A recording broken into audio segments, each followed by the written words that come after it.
iba a sacar de un salto a la realidad. Hola, buenas tardes, buenos días, buenas noches, depende de cuando miren este video. Seguimos con este especial de la otra clase entrevistando a rectorables. En esta oportunidad tenemos a Gregory Randall, muchas gracias por haber aceptado la invitación, por venir. Capaz que algunas pinceladas acerca de Gregory. Es ingeniero, hizo su posgrado en Francia, ya hablaremos un poco más acerca de su vida. Fue prorector de investigación en el periodo 2007-2015, un periodo bastante importante para la vida de la universidad. Integrante también de la delegación de laboral en el Consejo Nacional de Innovación, Ciencia y Tecnología, CONICIT. Delegado docente del Consejo Directivo Central. Y también entre 2015 y 2021 estudiaste Sociología, ¿no? Sí. Es una particularidad que también vamos a conversar ahora.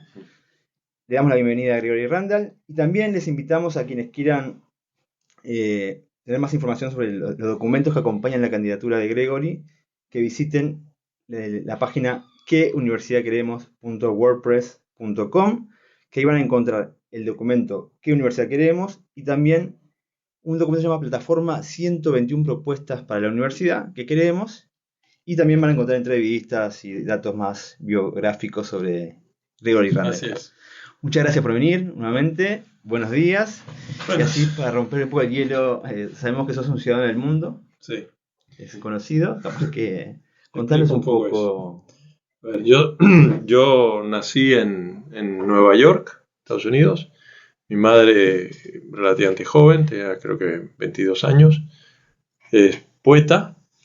Y soy lo que en ese momento se llamaba hijo natural. Creo que todos somos hijos naturales, pero en esa época se llamaba hijo natural al que tenía madre reconocida y padre no reconocido. En realidad mi padre biológico es Joel Oppenheimer, era un poeta importante, norteamericano, ya murió. Pero bueno, en aquel momento estábamos solo mi madre y yo. Yo nací en el año 60. Mi madre forma parte de la generación Beat, que se llama, que eran los que eran, digamos, junto con Joel y otros, poetas que estaban de alguna forma rompiendo con lo que era el macartismo, una época de oscurantismo y de represión en los Estados Unidos. Muy rápidamente, mi madre, que bueno, para sobrevivir vivía, no sé, era camarera en un restaurante o hacía modelo para pintores, o sea, se ganaba la vida como podía. Decidió irse a México, me parecía una forma más fácil quizá de vivir ahí. Y en México, bueno, evidentemente yo fui con ella, tenía 10 meses, y en México vivimos 8 años. Fueron años muy lindos, eran los años 60, años realmente extraordinarios en el mundo, en México también. En esa época mi madre conoció al que sería mi segundo padre, Sergio Mondragón, un poeta mexicano también muy importante, y juntos fundaron una revista que se llamaba El Corno Emplumado, una revista de poesía y literatura que se publicó durante esos años en bilingüe y que hizo como el puente entre la cultura latinoamericana y la cultura norteamericana. También nacieron en esa época dos hermanas Jimena y Sara. Y en el año 68, cuando vino el movimiento estudiantil en el mundo, acá también, en Francia es conocido, el movimiento de mayo 68, en México ese movimiento cobró una magnitud muy importante. La revista, El Corno Emplumado, que era ya muy importante, tomó una postura muy firme en favor del movimiento estudiantil. También en contra de la guerra en Vietnam, etcétera, otras cuestiones que había en la época. En esa época también se separó mi madre Sergio, se juntó con, que sería mi tercer padre, Robert Cohen, otro poeta norteamericano en este caso. Nació mi otra hermana, Ana. Pero bueno, el hecho es que la movilización estudiantil del 68 culminó con la represión conocida como la masacre de Tlatelolco, que significaron algunos cientos de muertos entre los estudiantes en México, en la plaza de Tlatelolco. Y unos meses después, la represión se abatió sobre todo el movimiento y sus alrededores, digamos. Como parte de esa represión, mi familia también cayó en eso, en particular mi madre, la revista fue cerrada, etc. Pasamos a la, podríamos decir, la clandestinidad, aunque no había organización, éramos escondidos, digamos. Y poco tiempo después huimos a Cuba. En concreto yo y mis 3 hermanas chicas, yo tenía 8 años, mis hermanas tenían 6 y 5 años y 3 meses, la más chiquita. Nos fuimos solos a Cuba en el año 69. Mi madre y Robert quedaron escondidos y llegaron a Cuba 2 meses y medio después. En Cuba fuimos recibidos por los cubanos que recibían en esa época a gente refugiada del mundo entero, en particular de América Latina, y empezó una etapa muy linda, en la cual durante 14 años vivimos en Cuba. Los cubanos nos recibieron como recibían a todos los latinoamericanos, con una enorme generosidad. Era una etapa muy especial de la Revolución Cubana, ya había terminado la etapa más crítica, digamos, de la guerra. Estaba realmente el país construyendo una sociedad nueva. Así que tuvimos la oportunidad de vivir esa experiencia. Llegué a Cuba y me incorporé a 4º grado de la escuela y terminé la universidad. En Cuba hice la ingeniería en telecomunicaciones. También en Cuba conocí a mi compañera, Laura Carlevaro, una uruguaya que con su familia había llegado a Cuba, como nosotros habíamos llegado a Cuba, refugiados, en este caso de la dictadura uruguaya. Me casé con ella y cuando terminamos la universidad, en el año 83, en esa época yo estaba militando en una organización chilena contra la dictadura en Chile, que se llamaba MIR chileno, y bueno, por esa razón nos fuimos, en este caso fuimos a Francia, y vivimos en Francia 11 años, hubo toda una etapa ahí que tiene que ver con Chile, pero digamos eso terminó unos años después, y en Francia entonces estudié mi carrera, seguí estudiando, hice en particular un doctorado, y nacieron nuestros 3 hijos. Y teníamos siempre la convicción, yo tenía la necesidad de volver a América Latina. En realidad, en mi concepción, América Latina era un todo, yo me sentía latinoamericano y no quería vivir el resto de mi vida en un país del norte, por razones, vamos a decir, tanto personales como ideológicas. Así es que buscamos a dónde volver, y en el caso mío no fue volver, fue venir a Uruguay, porque aquí ya había terminado la dictadura, la familia de mi compañera había vuelto, o había salido de la cárcel, los que estaban en la cárcel, y bueno, nos dieron la oportunidad, en algunas de las visitas que hice en la Facultad de Ingeniería, me propusieron, si quería presentarme a un cargo de estos de retorno, que se llamaban, o de contratación de científicos provenientes del exterior. Y con ese programa tuve la posibilidad de venir, y en el año 94 nos vinimos a instalar, hace 31 años nos instalamos acá. En estos años, la verdad es que la Universidad República fue extremadamente generosa conmigo. No solamente me ofreció un lugar, sino que también un clima en el lugar donde trabajo. Un clima excelente, un clima de generosidad realmente, donde me recibieron, me acogieron, y bueno, muy rápidamente, en pocos años, fui concursando hasta llegar a grado 5 y fui director del instituto. En el año, creo que 98, empecé a ser director de instituto, y yo había llegado en 94, o sea que fue muy rápido eso. ¿De qué instituto? Instituto de Ingeniería Eléctrica de la Facultad de Ingeniería. Tuve 6 años en la dirección del instituto. Eso me permitió, además, ahí en esa época también entré como consejero a la Facultad de Ingeniería. Me permitió conocer lo que significaba el cogobierno. Yo había estudiado en Cuba, donde no existe cogobierno ni autonomía. Había estudiado en Francia, donde no existe autonomía ni cogobierno.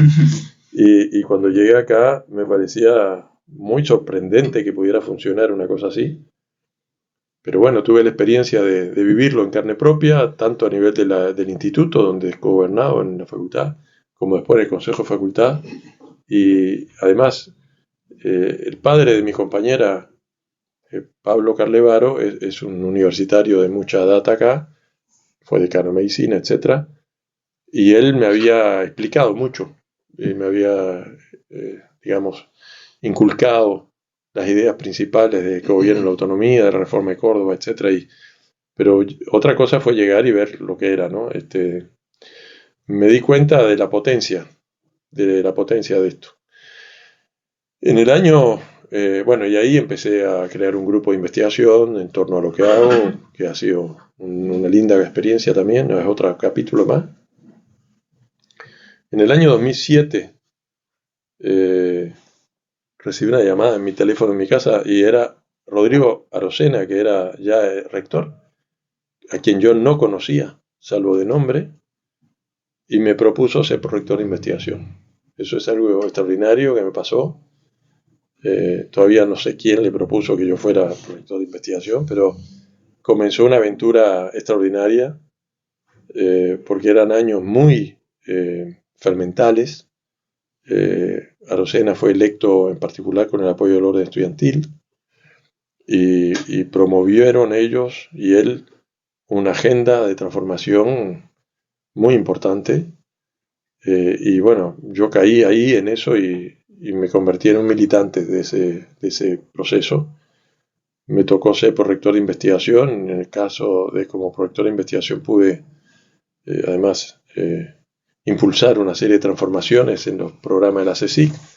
Por ejemplo, la creación del programa de apoyo a la investigación estudiantil, o la creación de los programas de apoyo a la investigación de calidad, que esta facultad fue beneficiaria, los programas de grupos, de apoyo a grupos para, bueno, muchos programas, los programas de inclusión también, ¿no? De inclusión social, del artículo 2, de ANCAP UDELAR, que eran programas todos pensados para articular mejor la generación de conocimiento y el uso socialmente valioso de conocimiento. O sea que fueron momentos muy... Ahí tuve el privilegio de trabajar además con Judith Sutz, que es una maestra, digamos, de vida universitaria, y con la unidad académica de CSIC en general.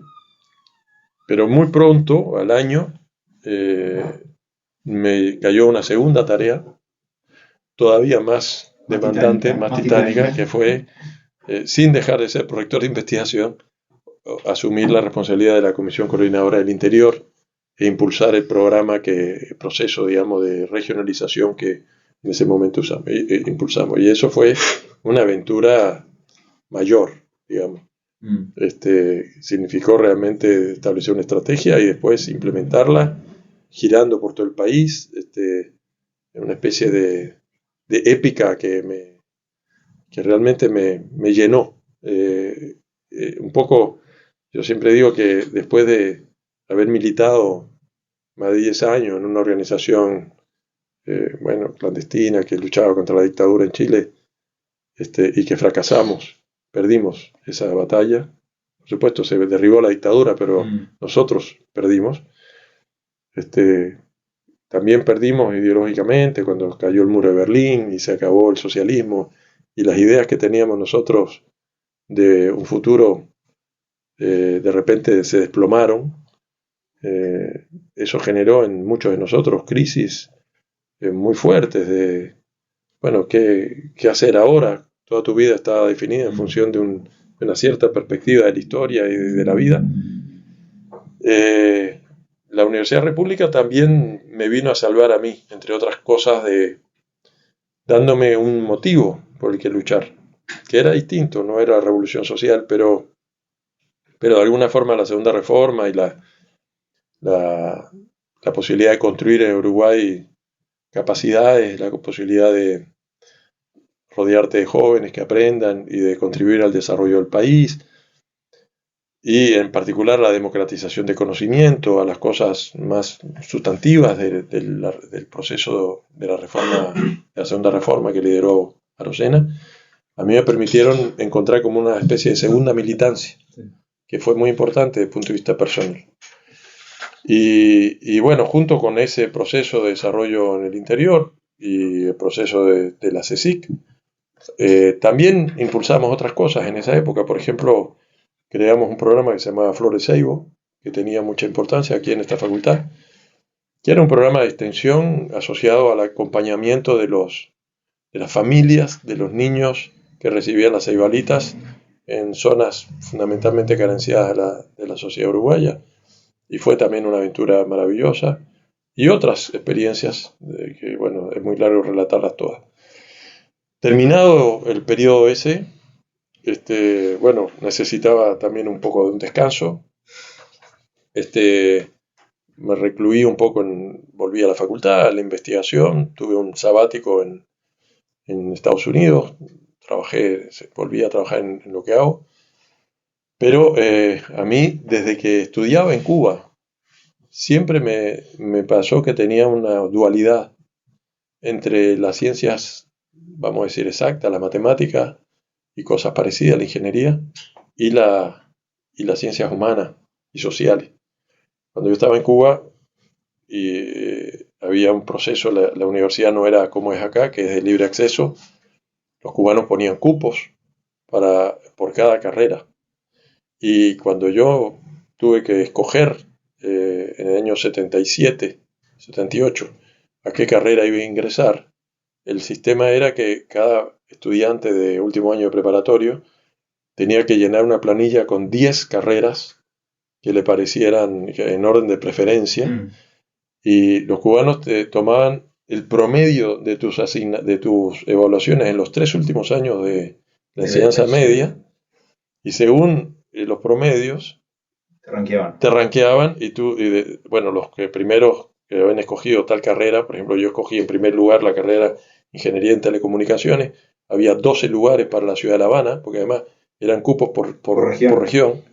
Para la ciudad de La Habana habían 12 lugares. Yo tenía un promedio extraordinariamente alto, creo que, no recuerdo, pero creo que era 97,11 sobre 100 en los 3 años. Y fui el lugar 11 de los 12 que entramos. Era extremadamente difícil. Era difícil entrar. Pero yo recuerdo muy bien cuando iba escribiendo ese papelito, que puse Ingeniería en Telecomunicaciones, en segundo lugar, si mal no recuerdo, puse Economía Política, en tercero Filosofía, en cuarto Historia. O sea, tenía en mi cabeza una dificultad para saber qué hacer. Y la razón por la que finalmente escogí hacer Ingeniería Eléctrica, y por eso conté lo anterior, es que yo pensé que siendo ingeniero eléctrico iba a ser más útil en la militancia política. Pero no era porque fuera lo que más me interesara. Me interesaba la historia, la ciencia política, etc. y la filosofía.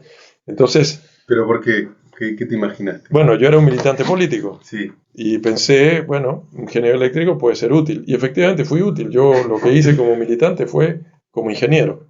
Era mi rol en el MIR chileno era montar y hacer andar, etcétera, a un sistema de radio clandestina que se llamaba Radio Liberación, que tenía emisores en distintas partes del país, y emisores pequeños. Interferíamos las radios FM y las televisión en operativos. Entonces teníamos que diseñar los aparatos, las antenas, hacer los operativos, etcétera, y formar a la gente que lo hacía. Entonces, quiero decir, mi acercamiento a la ingeniería fue un acercamiento instrumental que tenía que ver con mi militancia, no tenía que ver con que me gustara demasiado la ingeniería.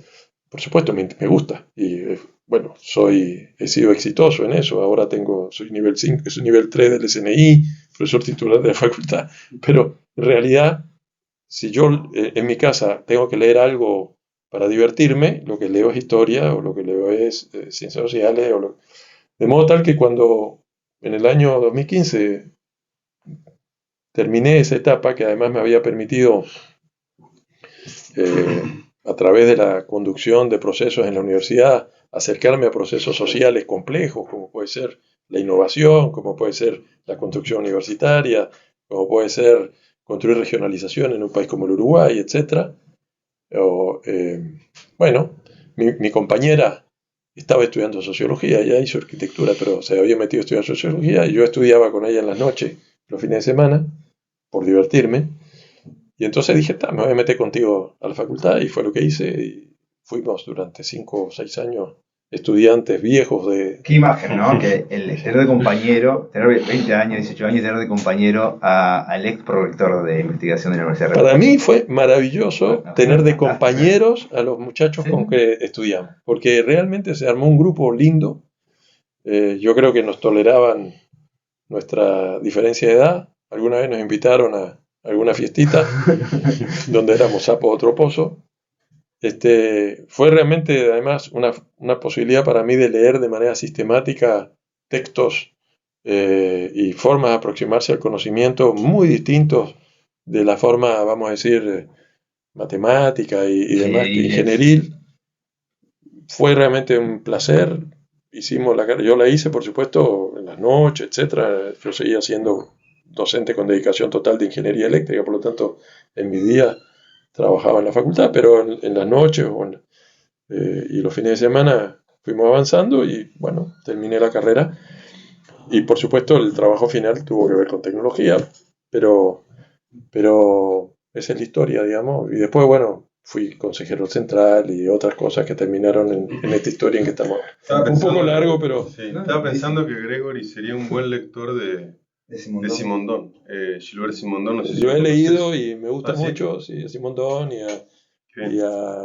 y a sus alumnos, por ejemplo, ahora se me olvidó el nombre de este hombre que se suicidó, por cierto. Stigler. De Stigler, de Stigler, que era alumno de Simondón. Sí.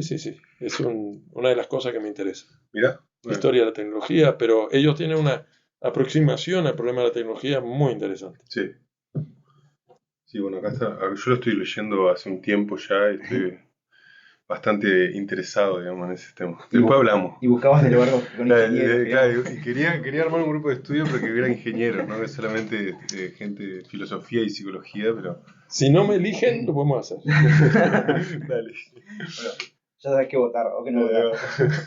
Bueno, claramente las experiencias me imagino que también te marcan, te colocan en una posición distinta para imaginarte como prorector, ¿no? Como rector, perdón. Pensando que fuiste parte de un proceso activo de transformación universitaria tan importante como fue la Segunda Reforma. Coordinaste un proceso que fue clave, que fue el inicio del desarrollo de la universidad por el resto del país.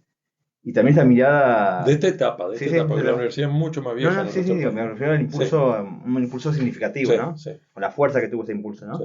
Y a su vez también esta imagen de esta flexibilidad disciplinaria, ¿no? Que cómo todo eso juega para posicionarte o para imaginarte como rector, ¿no? Bueno, yo diría lo primero que me gustaría decir es que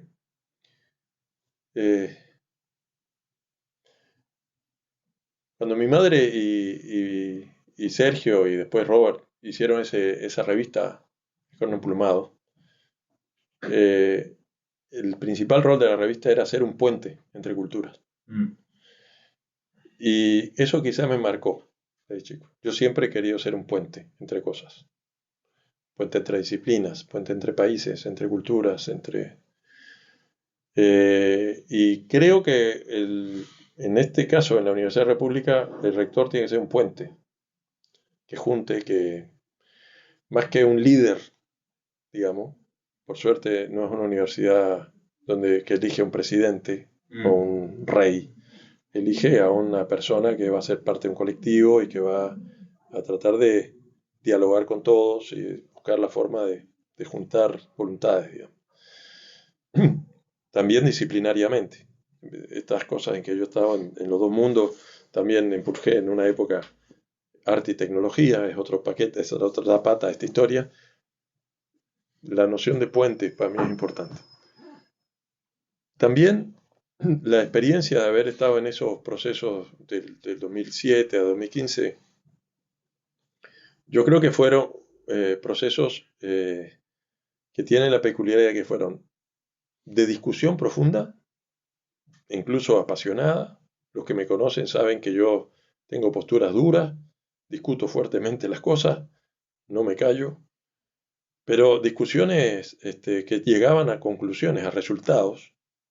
Por ejemplo, cuando definimos los programas nuevos de CSIC, fue muy discutido. Cuando definimos el programa de desarrollo interior, cómo hacerlo, la estrategia, fue muy discutido.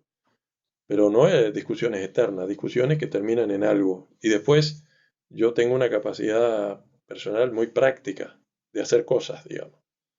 Y entonces, eh, una cosa que aprendí en esos años y que creo que es una virtud que puedo tener para esta etapa, es de poder manejar a la vez la discusión y el hacer, y no quedarnos en la discusión eterna de temas, digamos.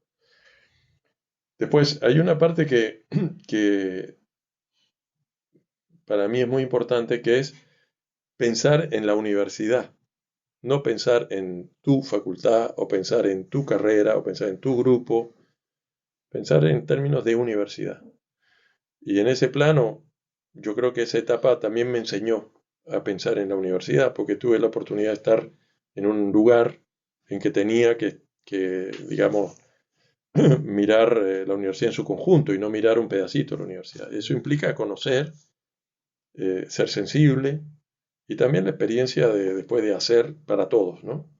Yo recuerdo que cuando asumí el rectorado de investigación, la primera cosa que decidí hacer fue dedicar un día por semana, eran los miércoles, todos los miércoles de toda la semana, un día por semana a visitar algún lugar de la universidad y escuchar y conocer qué es lo que hacen los docentes ahí.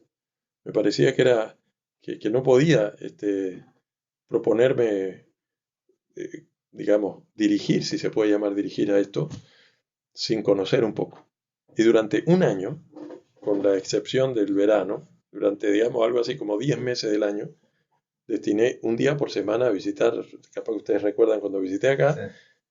Visité toda la universidad y en todo ese tiempo, y me quedaron muchos lugares sin visitar. Fue una universidad tan grande y tan diversa, y fue fascinante en cada lugar darme cuenta de cuáles eran los problemas que realmente tenían los docentes, que tenían los estudiantes, etc. Era más bien con los docentes que me reunía.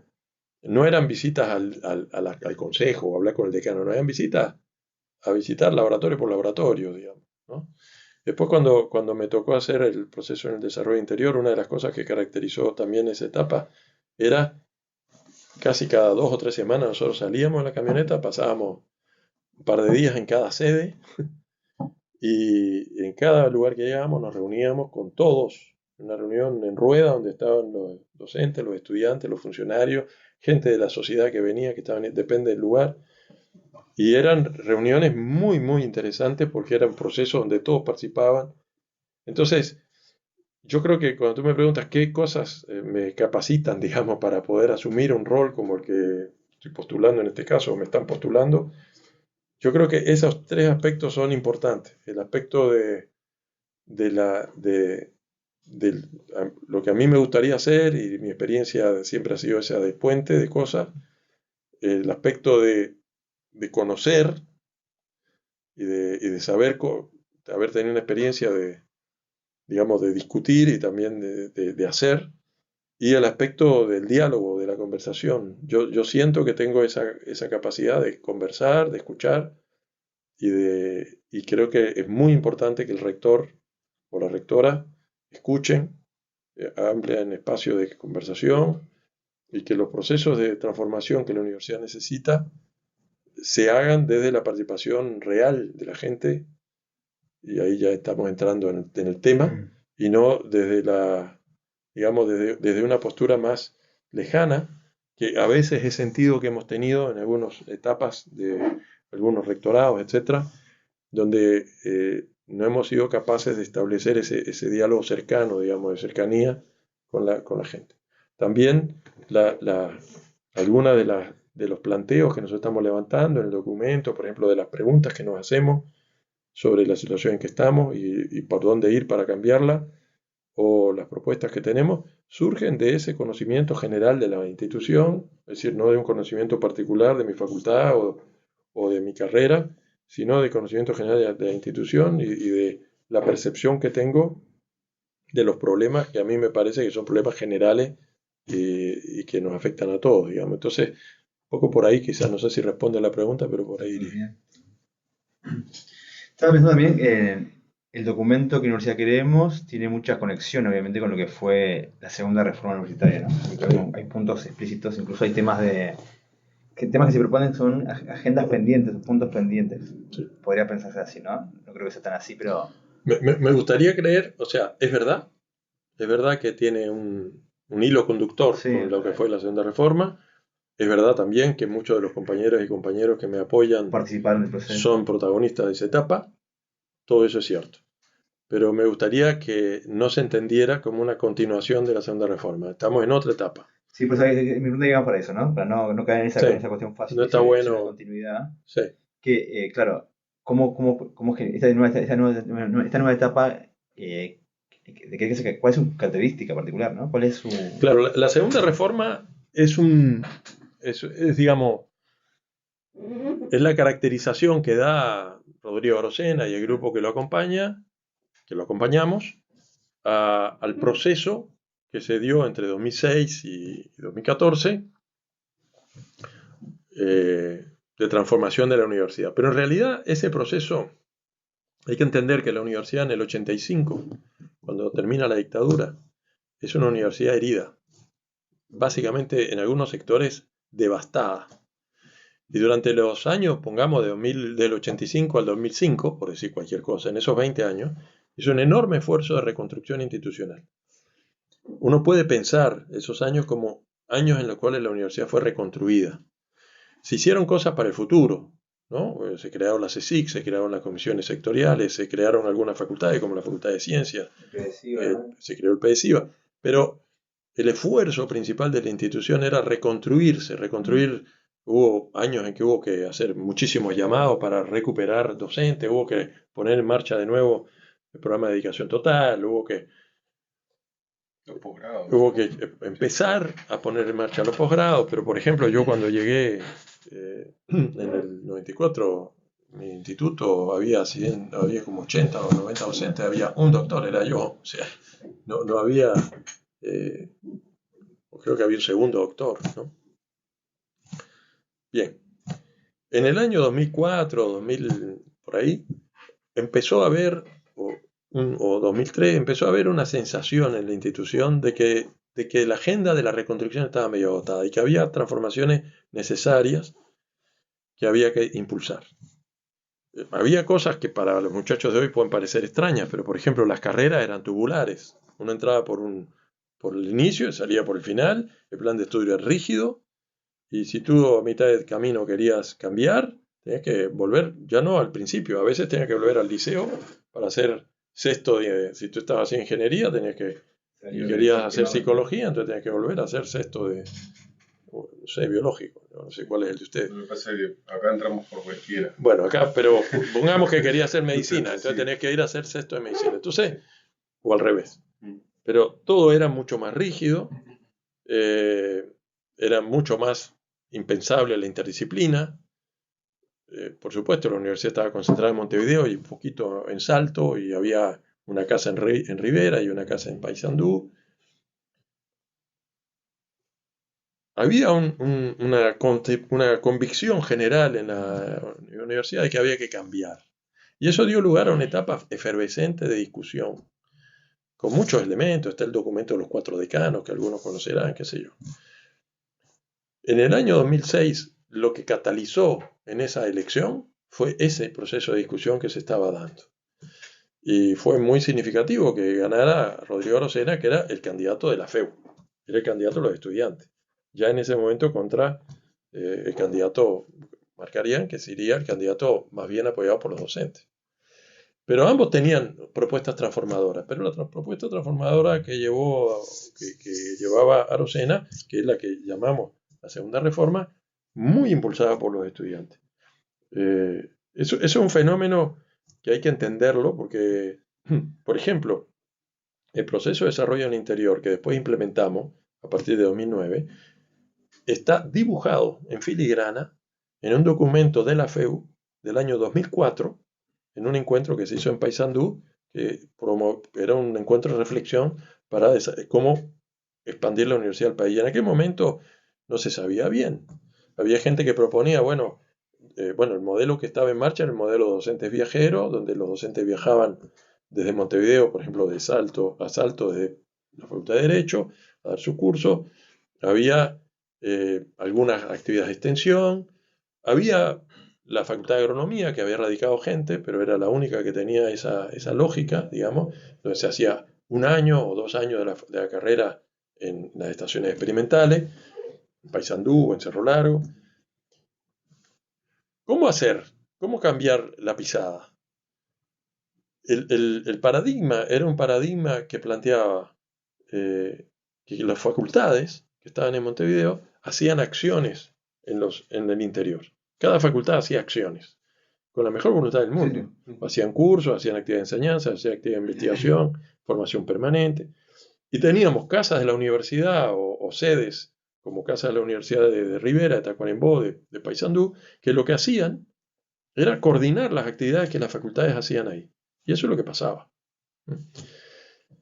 El cambio de paradigma que se discutió, que caracteriza la segunda reforma, fue no vamos a hacer cursos y actividades, vamos a construir universidades en el territorio.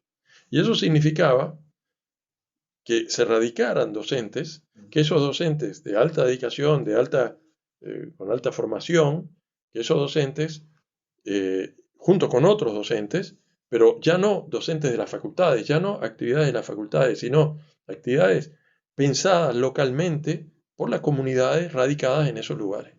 La comunidad universitaria y extrauniversitaria. Y por eso la estrategia estaba formada por 3 pilares, lo que llamábamos programas regionales de enseñanza terciaria, que eran, digamos, documentos elaborados colectivamente en procesos de 1 año, donde participaba la sociedad civil, donde participaban los universitarios, donde se identificaban qué necesitaba esa región, qué cosas necesitaba desarrollar, qué carreras, qué capacidades existían en la región, en UTU, en formación docente, en un centro de desarrollo, en la intendencia, en las industrias. ¿Qué tenían y qué necesitaban? ¿Y qué posibilidades de complementación había? Y de ese estudio, que era el Programa Regional de Enseñanza Terciario, pensado, fíjense que acá es una cosa ya no centrada en las facultades, está centrada en la región, pensado desde eso y con participación de la ciudadanía, de la gente, decir, bueno, de aquí surgen tales líneas prioritarias que vamos a desarrollar acá. Es decir, en las regiones no vamos a desarrollar lo que le sirve a Montevideo, vamos a desarrollar lo que le sirve a la región, a partir de esa discusión. Y entonces, de esos PRET surgían ejes temáticos prioritarios. Por ejemplo, en la región del litoral norte, la cultura del río, el agua. En la zona norte tenemos la central hidroeléctrica más importante del país, tenemos las fuentes termales, tenemos los cultivos de arroz en Bella Unión, en Artigas, digamos, que están basados en el agua. Hay una cuestión del agua. Están los temas de frontera. Es una región que vive en la frontera con... Es la región que concentra el 25% de la producción agropecuaria exportadora de este país. Entonces, cadena agropecuaria agroexportadora, es decir, surgió a partir del PRET cuáles son las líneas. Y después dijimos, en torno a esas líneas, vamos a hacer llamados para grupos docentes que se quieran radicar para cultivar líneas de investigación que contribuyan a resolver esos problemas que son los problemas de esa gente. Y vamos a hacer carreras que tengan que ver con eso y donde darán clases esos docentes. Entonces, era una estrategia radicalmente distinta que la que teníamos antes. Bueno, esa estrategia, no con ese nivel de detalle, está dibujada en un documento de la FEU del año 2004 en Paysandú. A mí me parece una muestra de varias cosas. Una es de la potencia del cogobierno. Pero otra, que hay que entender eso, es que cuando la FEU promovió a Rodrigo Arocena y promovió un cambio, un proceso de transformación, era un proceso que tenía una lógica global. Era un proceso que implicaba romper fronteras entre los servicios, la interdisciplina, implicaba romper fronteras entre la universidad y la sociedad, promover la extensión, implicaba romper fronteras entre Montevideo y el interior, la regionalización, implicaba... esto tiene un diálogo con lo que yo dije antes del puente. ¿Está bien? ¿No? Esa imagen. Era salgamos de la universidad, de las paredes de la universidad. Y tenía el empuje de una épica. ¿Está? Por supuesto, esto tuvo muchas discusiones. Hay gente que no le gustaba. efectivamente, después fue muy duramente criticada. Bueno, Markarián y el rectorado de Markarián era como digamos, de alguna forma, la oposición a la segunda reforma. Sin embargo, y eso es el tercer aspecto que me interesa señalar, porque no he terminado, estoy derivando, pero la pregunta, voy a terminar respondiendo a la pregunta. En el 2006, después de esa enorme discusión y de elegir a un rector, en el central teníamos a Mario Shevor, teníamos a Roberto Markarián, o sea, esa discusión terminó en el 2007, en marzo y julio de 2007, en unos CDCs extraordinarios, donde se tomaron una serie de resoluciones unánimes. Es decir, que la universidad fue capaz de esa discusión converger a una agenda de transformación, que lo votaron todos, ¿de acuerdo? Impulsado por los órdenes, en particular en este caso por el movimiento estudiantil, pero lo votamos todos.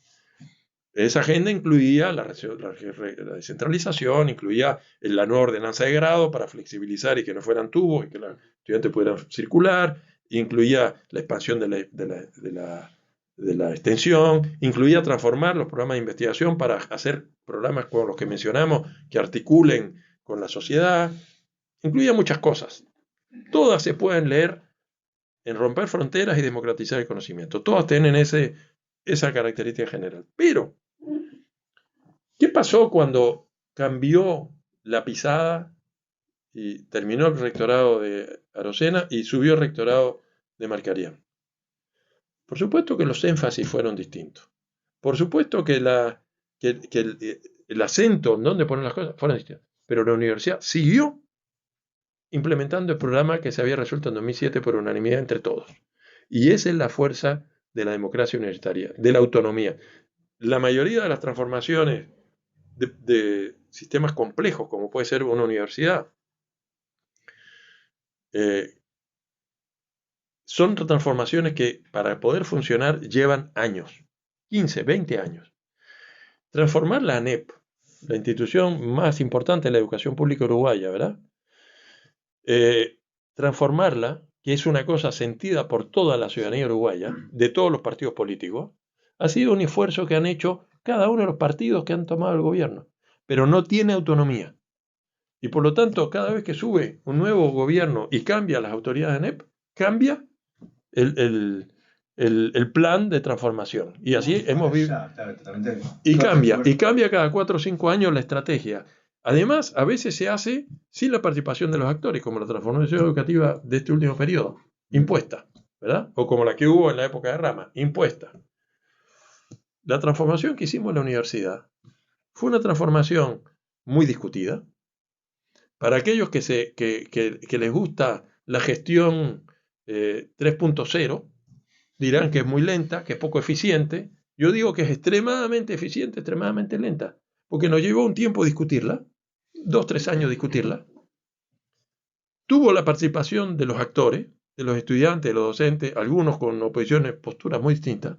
Llegamos a un acuerdo y cuando acordamos eso, tiene el soporte de la dirección colectiva de la institución. Aquí no viene nadie y nos dice, fulano de tal, no viene el presidente, el Orsi no tiene nada que decir, los partidos políticos no tienen nada que decir sobre quién va a ser el próximo rector de la Universidad de la República o cuáles son los miembros del Consejo Directivo Central. Son sus estudiantes, sus egresados y sus docentes. Y eso le da una estabilidad a la institución que permite que procesos de transformación profundos como estos los discutamos, establezcamos estrategias y los llevemos a cabo pasando rectores, pasando CDCs que van cambiando su composición, y eso es fantástico.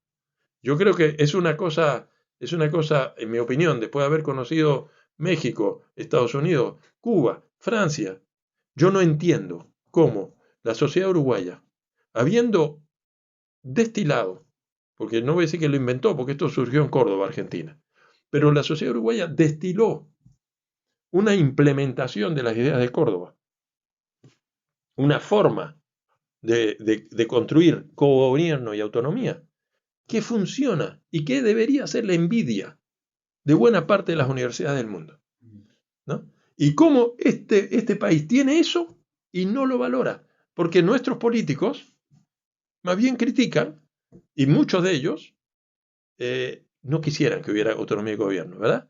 Y sin embargo, ¿cuánto ha cambiado la universidad del 58 hasta acá? Ni hablar. Pero del año 2006, 2007, cuando establecimos esa estrategia, hasta ahora, la universidad ha cambiado, y ahora estoy volviendo a terminar de responder tu pregunta. La universidad cambió totalmente. Nosotros queríamos ampliar el acceso al conocimiento. Teníamos 70.000 estudiantes. Tenemos 163.000 estudiantes. Y si contamos número de estudiantes por carrera, 200.000 estudiantes. Teníamos una universidad concentrada en Montevideo, con una antena en Salto, que dependía de los servicios de Montevideo. Tenemos en Rocha, en Maldonado, en 33, en Melo, en Rivera, en Tacuarembó, en Salto, en Paysandú, en Río Negro y en Artigas. Tenemos tres CENURes. Es decir, solamente mencioné 2 ejemplos. Tenemos un crecimiento de la investigación y de la extensión enorme. Hemos hecho todo ese crecimiento y seguimos siendo la universidad que recibe y forma al 80% de los jóvenes que en este país quieren hacer educación superior. No es fácil, porque las universidades privadas tienen condiciones, de repente tienen mejores salones, los estudiantes no están agolpados como acá en psicología, lo que tú quieras. Hemos mantenido durante todos estos años el mismo porcentaje, incluso hemos aumentado el porcentaje de satisfacción de la demanda ciudadana de educación superior. Eso no ha sucedido así en algunos sectores de la enseñanza primaria o media, donde mucha gente se ha ido a lo privado, ¿verdad? Hemos sido capaces de sostener eso. En el terreno de la investigación, a pesar de que apareció el Instituto Pasteur, a pesar de que tenemos las universidades privadas, seguimos siendo el 80% de la producción de conocimiento de este país. ¿Qué quiere decir esto? Quiere decir que con autonomía, con cogobierno y haciendo todas estas transformaciones, hemos sido capaces de responder parcialmente a las necesidades de este país. Ahora, si nosotros nos paramos ahora en el año 2025, ¿lo que tenemos que hacer es la agenda que acordamos en el 2007? No. Muchas de las cosas que en aquel momento acordamos, por ejemplo, transformar la enseñanza de grado mediante una nueva ordenanza de grado, impulsar el proceso de descentralización, etc., lo hemos logrado. Tanto lo hemos logrado que hoy tenemos el doble de estudiantes, o más del doble. Pero tenemos otros problemas. Por ejemplo, tenemos muchos problemas, ¿no? En el documento mencionamos como 15, tenemos muchos problemas.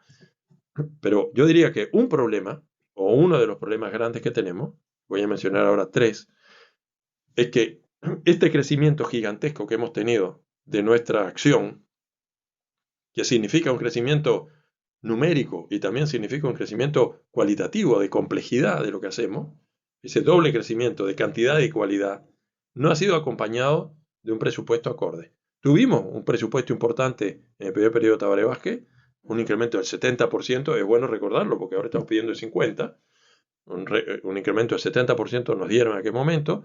Tuvimos, y nos permitió hacer muchas cosas, tuvimos un incremento significativo, importante, creo que fue del 20% en el gobierno de Mujica, pero ya ahí con un gran problema, nos dieron incremento solamente para el proceso del interior y para plan de obras, no nos dieron para otras cosas, por lo tanto la Facultad de Montevideo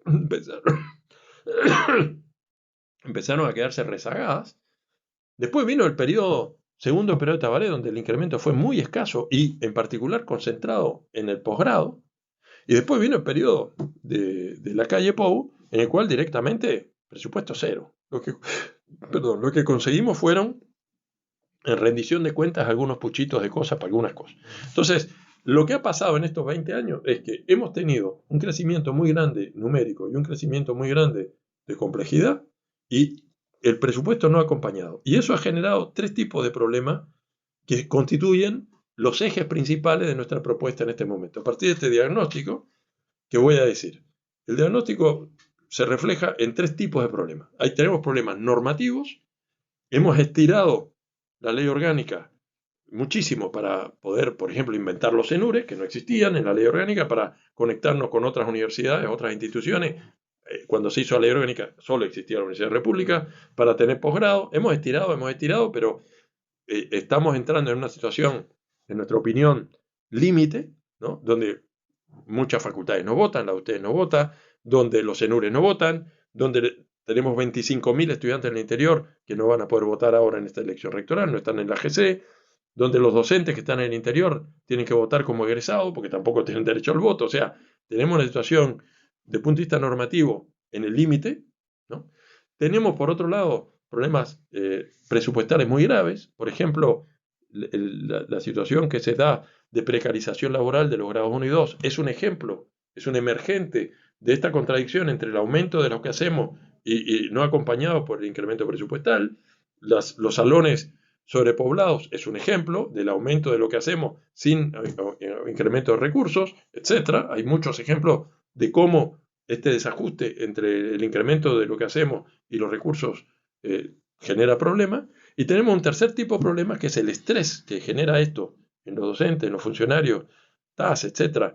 El estrés de tener que resolver esta situación con la mejor voluntad del mundo y sin los recursos está generando una epidemia de salud mental y de problemas internos que tenemos que atender. Y esa es la constatación. Entonces nosotros decimos, los problemas que teníamos en 2006 eran otros, los que tenemos ahora son estos, y lo que tenemos que hacer es una propuesta adaptada a este tiempo que recoge aspectos de la segunda reforma, pero la segunda reforma de alguna forma la siguieron todos. Por ejemplo, la integralidad. La integralidad es un concepto que surgió en la segunda reforma. Hoy en día es parte del sentido común de la universidad. Cada vez más. Cada vez más. Sí. El Estatuto de Personal Docente, que fue hecho bajo la época de Marcarián y después de Arim, recoge la integralidad como parte del Estatuto de Personal Docente. Quiere decir que hay cosas, hay discusiones que ya ahora no tienen tanto sentido. Lo que tiene sentido en todo caso es ver si esos conceptos no se han desnaturalizado. Esa es otra historia. Pero, digamos, a nivel del discurso, estamos de acuerdo. Y es una de las cosas que está pasando. Uno observa en los 4 candidatos y la gente te pregunta, ¿y cuál es la diferencia? Yo digo, hay muchas, pero hay un core de 80% que, bueno, que es muy parecido. Si lees encontrás puntos de conexión por todos lados. Bueno, hay una agenda que es la agenda que estamos todos acordando. Ahora, hay énfasis y hay reforma. Hay como un matiz en cómo encarar la reforma. Bueno, nosotros hay muchos matices, sí, pero por ejemplo el de la reforma es claramente un matiz. Hay un matiz donde nosotros pensamos que hay que avanzar a la modificación de la ley orgánica. Cancela, que estuvo acá, entiendo, él entiende que no es el momento de hacerlo. Él no dice que no haya que modificarla, él dice que no es el momento de hacerlo y propone seguir estirando la ley orgánica. Yo entiendo que las cosas que él propone son interesantes, pero inviables. No es correcto, desde el punto de vista formal, no lo podemos hacer. Quiero ser muy claro sobre eso. Por ejemplo, él propone hacer un consejo directivo central donde todos voten, ¿sí? Ahora, voy a explicar esto para que se entienda claramente. Lo que dice la ley es que el Consejo Directivo Central son los que están ahí. Los 10 servicios que votan y los 9 del representante de órdenes y el rector. Son esos, no otros. Eso es lo que dice la ley. Si nosotros resolvemos por buenas maneras, como está proponiendo Héctor, darle el voto a todos, ese voto es simbólico, porque la decisión final la tendrá que tomar el CDC. ¿Me explico? O sea, el CDC refrendará lo que diga ese CDC ampliado, pero la ley es la ley, hay que cumplir la ley. Pueden pasar dos cosas. Puede pasar que una cierta resolución muy importante, vamos a suponer, repartija presupuestal, para hablar de algo en donde puede haber diferencias, puede pasar que en el CDC ampliado salga una postura y en el CDC de verdad salga otra. Ahora, ¿qué pasa si pasa eso? Porque la única resolución válida es la del CDC de verdad, pero ese CDC de verdad habrá tomado una postura que tendrá una gran debilidad democrática, de legitimidad, porque se va a saber que cuando se votó en el ampliado, ¿no? Entonces, yo creo que eso fragiliza mucho, pero además, si se tomara la resolución del grande, basta con que uno de los que está en el chico impugna, tiene todo el derecho, impugna, porque esa no es una resolución legítima. Entonces, lo mismo puede pasar si nosotros, por ejemplo, incorporáramos en la Asamblea General del Claustro a alguien que no tiene derecho a estar en la Asamblea General del Claustro según la ley, y elegimos un rector, y la diferencia son 2 votos, alguien puede impugnar esa elección, puede decir, pero salió por personas que no tenían derecho a estar. Entonces, una cosa es que nosotros estiremos la ley todo lo que podamos, y yo soy un especialista en estirar la ley orgánica, digamos. Cuando creamos los CENURE, los inventamos, ¿está bien? Y no existían en la ley. Porque también todo proceso de innovación requiere Flexibilidad y lo hemos hecho. Otra cosa es empezar a jugar en el borderline de un lugar donde entra a ser delicado. Yo creo que hay que cambiarlo. Ya son las 13 horas que a la hora pautada. Se nos acabó. Digo por Claro, decir, yo me quedo un ratito más, pero sí. Ya. Me tomé el tiempo para explicar esto. Y hablan de consolidación crítica, ¿no? Como Bien. una noción, luego una etapa de expansión, y capaz que si querés centrarte un poco en eso, y también en... El rectorado de vida universitaria. Y también está tenemos como pregunta eso. Y también vinculado con ese momento de consolidación crítica, la relación con el gobierno central, un gobierno que cambia, que de nuevo signo político. A ver, y también cuál es tu lectura acerca de las condiciones de diálogo, de posibilidad también de movimientos presupuestales, etc. A ver, voy a empezar por la primera parte de consideración crítica que entra dentro de lo que sería nuestra estrategia de cómo avanzar. El que sea electo ahora, al día siguiente, tiene que dedicar full time a la discusión presupuestal, hay que salir a pelear presupuesto, lo haremos todos, cualquiera de nosotros, y todo lo demás iremos atrás de esa persona y saldremos a la calle a pelearla porque no va a ser solo negociación política, va a ser también en la calle. Después habrá que repartir el presupuesto. En ambos puntos, en la búsqueda del presupuesto y en la repartija, nosotros tenemos dos matices que nos gustaría señalar, porque ya que se buscan diferencias. En la parte del pedido presupuestal, nosotros entendemos que nosotros necesitamos recursos incrementales que nos van a dar, porque lo vamos a pelear, y necesitamos usar mejor los recursos que tenemos. Eso es lo que le llamamos el proceso de racionalización. Hay sectores, hay plata que tenemos en la universidad que no está rindiendo lo que nos tiene que rendir, para hablar claro, ¿tá? Y eso implica que hay que establecer procesos de racionalización. Por supuesto, proceso de racionalización implica sacar a la gente de su posición de confort, y eso es algo que a la gente no le gusta, vamos a decir. ¿Desarmar burocracias? Yo no estoy hablando tanto de eso. A mí las burocracias que tenemos me parecen bastante buenas. Al revés, me parece que necesitamos más funcionarios y que tenemos pocos, y que muchas veces muchas tareas administrativas las hacemos porque nos faltan funcionarios. O sea que no va por ahí. Pero, por ejemplo, voy a poner un par de ejemplos para que se entienda. Hay servicios donde están desbordando los salones de clase y no caben los estudiantes y demás, y resulta que a partir de las 2 de la tarde están vacíos, ¿no?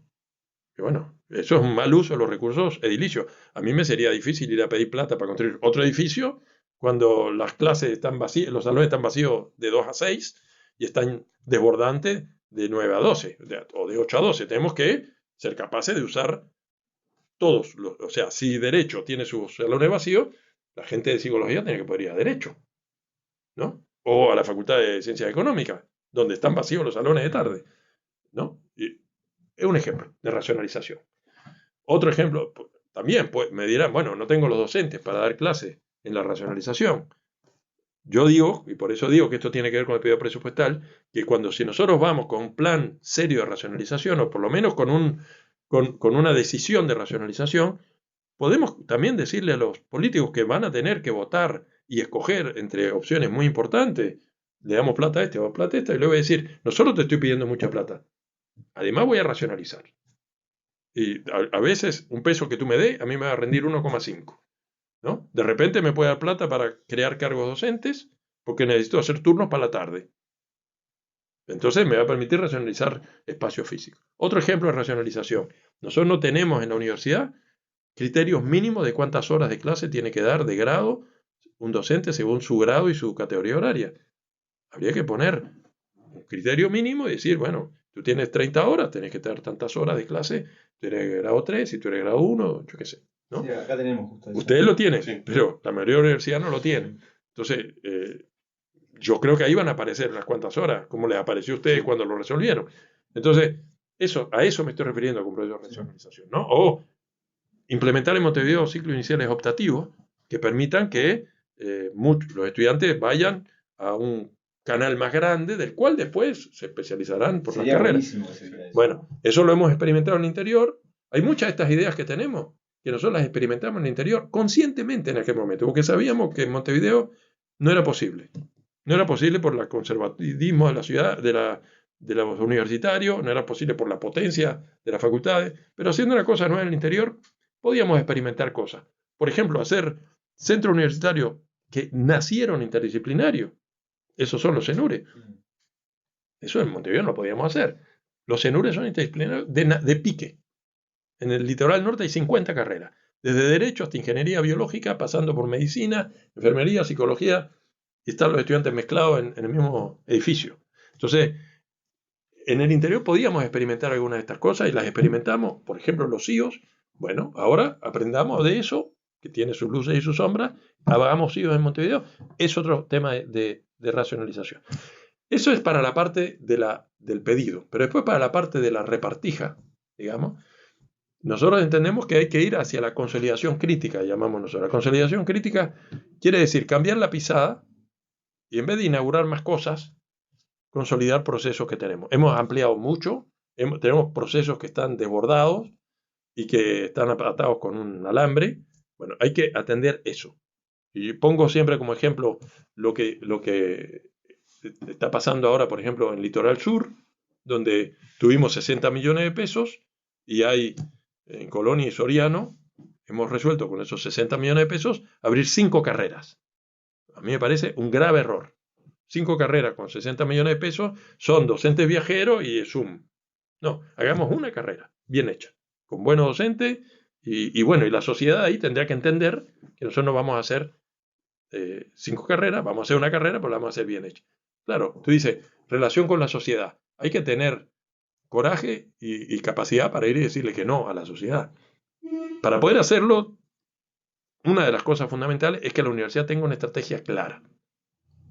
A mí me tocó, cuando estaba en el proceso de desarrollo interior, resistir la presión. Yo era presidente de la CCI y hubo una presión enorme de la sociedad salteña, de Salto, para que se creara la carrera completa de medicina en Salto.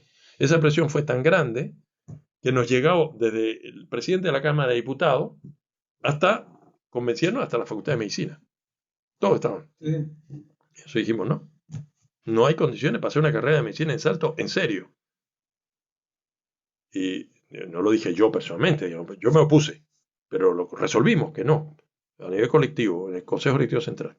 Y me tocó ir a Salto y reunirme, era una cosa tremenda, una asamblea, donde estaban todos, me dijeron de todo, porque les dije, no vamos a hacer la carrera de medicina en Salto, había firmas, había la televisión, había todo, ¿no? Dije, no vamos a hacer la carrera de medicina en Salto. Me dijeron, esto ni la dictadura no lo hizo, me lo dijeron así, ¿está? Y yo les dije, miren, la estrategia de la universidad es construir recursos sólidos, capacidades, y vamos de a poquito, y va a venir la carrera de medicina, pero no ahora, cuando tengamos las condiciones para hacerla bien. Y fue lo que hicimos, porque esa reunión donde me lincharon fue en el 2012 o algo así, y en el 2020 se creó la carrera de medicina completa en Salto, basada en lo que habíamos construido como universidad, no lo que yo construí, lo que construimos como universidad. Entonces, ahora es confusa este mensaje que estamos dando a la sociedad. Nos dieron 60 millones de pesos y estamos creando 5 carreras con docentes viajeros, con grados 2, 1 o 3 de 20 horas que van y las personas ven por Zoom y después ahí hay alguien que te corrige en los exámenes. Eso no es lo que queremos. Entonces, cuando estamos hablando de consolidación crítica, estamos hablando de concentrar los recursos, más que en inaugurar cosas, en consolidar procesos, en particular, por ejemplo, atender el problema de la precarización laboral de los grados 1 y 2, por ejemplo, atender el problema de la numerosidad en lugares como este, donde hay una numerosidad muy grande, etc. ¿Quiere decir que no vamos a hacer ninguna cosa más? No, por supuesto, vamos a hacer muchas cosas, pero estoy diciendo que el énfasis debe ser ese. Eso es la etapa esto es 2025. 2026, nosotros estamos proponiendo dar 4 discusiones grandes. Porque una de las cosas que no hemos tenido en los últimos años es discusión política. Hemos tenido administración de cosas, administración de aquella agenda. Y las discusiones se han podrido por falta de discusión política, ¿no? Como pasó con la Universidad de Movimiento y demás. Tenemos que discutir políticamente, no, digamos, cuestiones instrumentales. ¿Qué tenemos que hacer? Entonces, hemos propuesto 4 grandes discusiones para el 2026. Que son, la primera es acordar entre todos a dónde queremos ir en los próximos años, como universidad. Una nueva agenda, como la del 2007. ¿Ah? Si el país tiene suerte y éxito y aumenta el egreso de secundaria, cosa que queremos todos los partidos quieren eso. No lo hemos logrado, pero ojalá lo logremos. Entonces, en vez de 200.000 estudiantes, vamos a tener 300.000. Pensemos, dentro de 10 años, la universidad va a poder, como es, recibir 300.000. ¿Cómo lo hacemos? Bueno, esa es la primera discusión. Una discusión de tipo programático. La segunda discusión es ley orgánica. ¿Qué ley orgánica necesitamos? ¿Cuáles son los puntos reales? No una ley orgánica ideal, porque eso nos llevaría 10 años. No, ¿cuáles son los puntos de la ley orgánica que nos impiden hoy avanzar? Que la gente tenga voto igual, es un punto concreto. Que podamos darle el voto en el CSE a todos los universitarios, en igualdad de condiciones. Que podamos decidir la forma en que la universidad se organiza sin que tenga que venir una nueva ley cada vez que creamos una facultad o un CENUR. Algunas cosas, que hay que definir cuáles, algunas cosas. Acordar entre todos, internamente, que necesitamos una nueva ley orgánica y que necesitamos cambiar. Si logramos ese acuerdo interno, después podremos salir afuera a pelear por una ley. Yo soy claro en eso, no voy a mandar ninguna ley sin el acuerdo interno y en particular el acuerdo de rueda estudiantil. Y esto tiene una razón ética, pero tiene una razón práctica. La razón práctica es que desconfío del sistema político, como lo desconfiamos todos, y la única forma de conseguir esa ley va a ser salir a conquistar esa ley. No va a ser ir a negociar con alguien. Que por supuesto él quiere hablar con alguien, pero tiene que haber mucha gente en la calle acompañando. Como pasó en el 58. Como pasó en el 58, será distinto, pero para eso necesitamos unidad interna y necesitamos el movimiento estudiantil. Por lo tanto, sin movimiento estudiantil no habrá nueva ley orgánica. Esa es mi convicción. Como no habrá ninguna transformación sin movimiento estudiantil. Pero bueno, esa en particular. Esa es la segunda discusión. La tercera discusión que estamos proponiendo es un código de ética.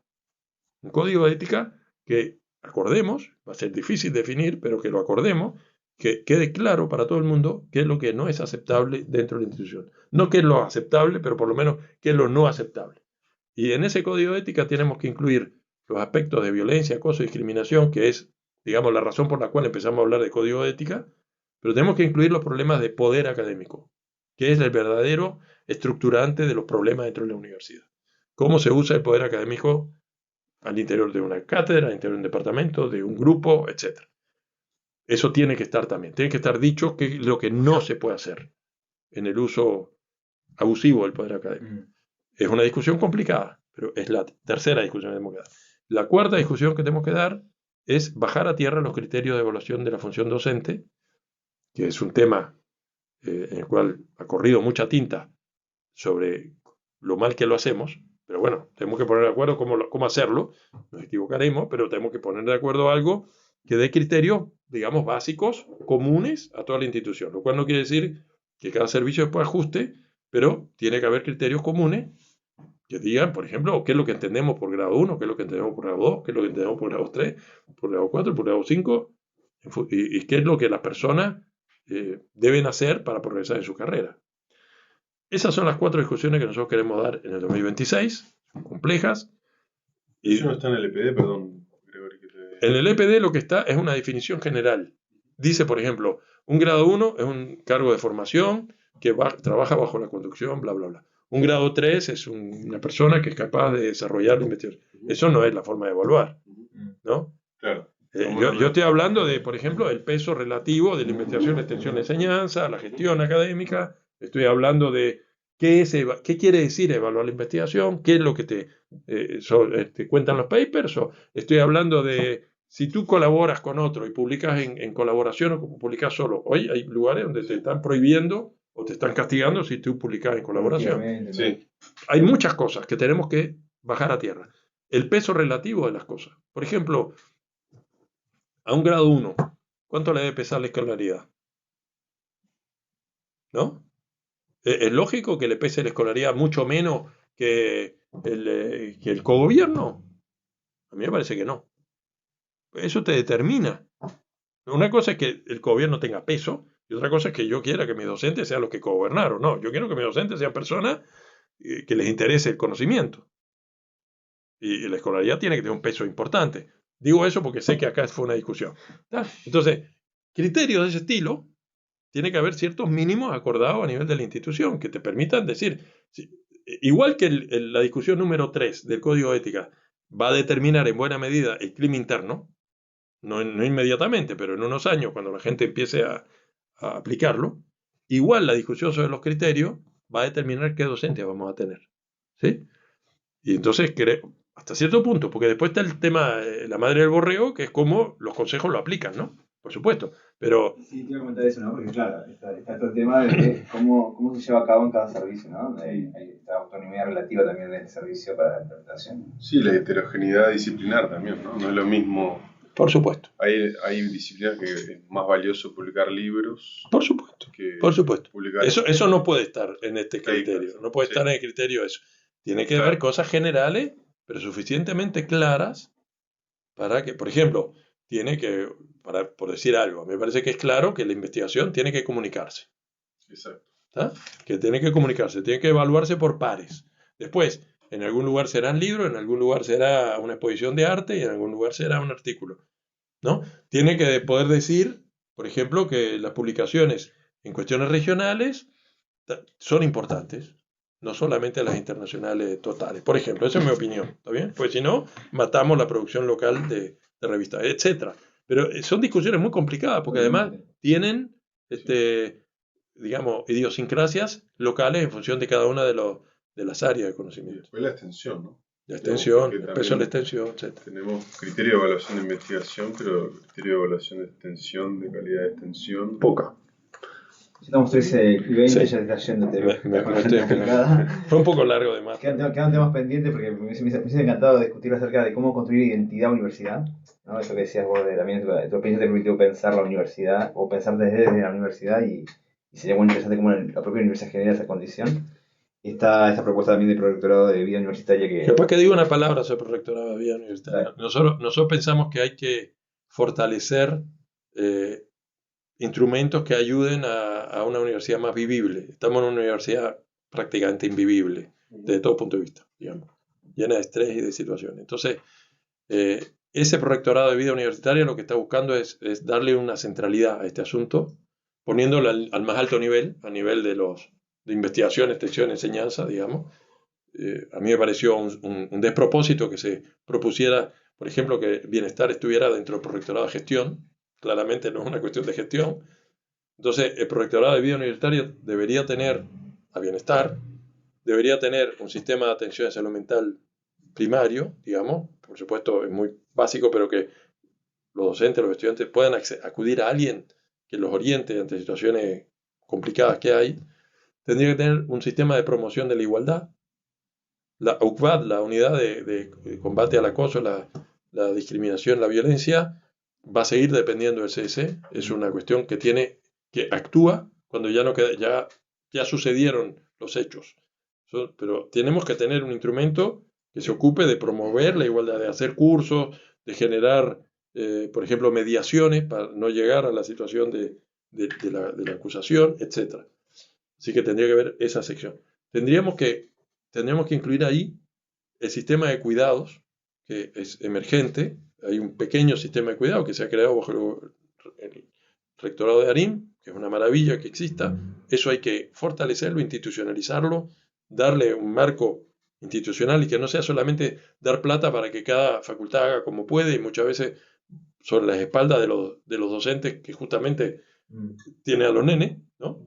Sino que la institución se ocupa de la gestión de esos espacios, por lo menos la gestión. No necesariamente que tenga funcionarios, puede ser que sí o que no, pero a mí me parece que la gestión tiene que ser institucionalizada. Los criterios tienen que ser institucionalizados. Y esos espacios deben ser espacios de práctica universitaria. Acá pasa lo mismo, acá en Solcita sí. ¿Ya? Que no sean solo un repositorio de niñas. Bueno. Y después queremos que en ese prorectorado exista también una dirección que se ocupe de promover actividades culturales en todos los espacios universitarios. Uno de los problemas que estamos teniendo con la virtualidad es el vaciamiento de los espacios universitarios. Queremos que la gente venga, que haya, no sé, ojalá que una vez por semana haya en un espacio de esta facultad o poesía o teatro o música y que venga la gente del barrio, vengan los estudiantes, vengan los docentes y que la gente se acostumbre en todos los espacios de la universidad que hay cosas que pasan que hacen que tú vayas a la universidad no solamente para una clase, no solamente para una reunión gremial, sino para disfrutar de una actividad cultural. Entonces, todo eso forma parte del Prorectorado de Gestión de Vida Universitaria, que para nosotros tiene un valor justamente en tratar de construir una universidad un poco más vivible. Y Gregory, muchas gracias, Gregory, por aceptar la invitación, por intercambiar con nosotros, por dedicarnos este tiempo extra que no estaba previsto. Y bueno, la jornada que es larga, me imagino. Es larga, me tengo que ir, además tengo que ir a ver a mis nietos, así que vida universitaria. Conciliación. Bueno, muchas gracias. Bueno, gracias a ustedes. Nos vemos.